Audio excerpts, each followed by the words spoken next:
Hi there, and welcome back to Daily Bible Promises with a Twist. And today's verse will be a bit of a twist. We're reading from Psalm 34, verse 7 in the New International Version.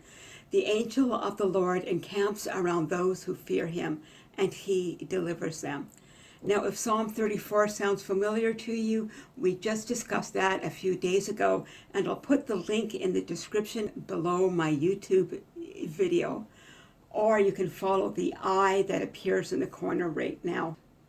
So when this verse popped up from the Daily Bible Promise box, I wondered, what more can I share about this psalm? So I went back to 1 Kings to read the story behind this psalm. And I almost had a heart attack until I realized that Abimelech and Achish were one and the same person, that Achish was his personal name and Abimelech was his royal title. And just for a refresher on what's going on, David is on the run from King Saul, who's trying to kill him. David ran to a Hebrew priest who gave him food to eat, which happened to be food that was set aside for an offering to the Lord. David was extremely grateful for the food. David then asked, "You wouldn't happen to have any weapons around that I could use, would you?" And the priest said, "Well, as a matter of fact, I do. Go look over there. You'll find a sword that's wrapped in cloth, and that sword happens to be the sword of the giant who you killed."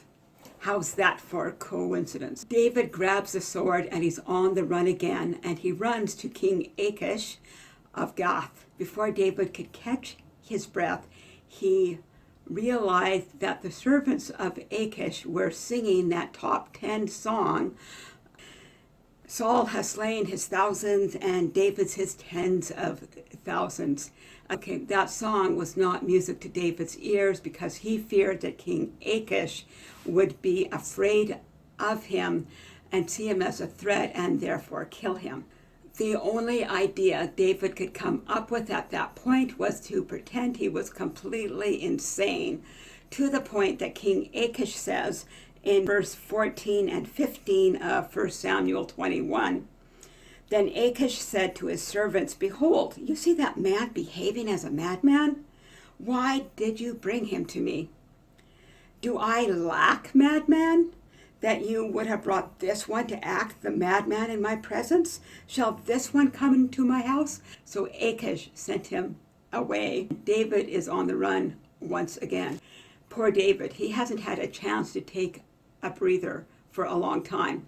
Okay, no matter how brave a person is, there comes that point where they just cannot take much more. Their physical reserve is gone. Their emotional reserve is gone.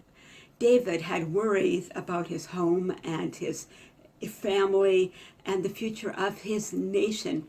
But David did not have a physical or a mental breakdown. Why?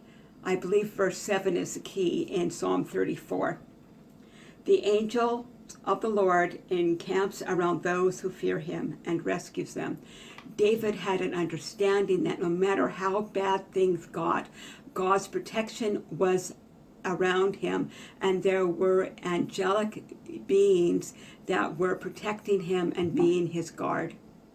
If life circumstances are making you feel like you are a hamster on the wheel right now, and there's no way you can get off that wheel because of those circumstances, take a deep breath and know that God's angelic guard is encamped around you, holding you up and carrying you through these rough times.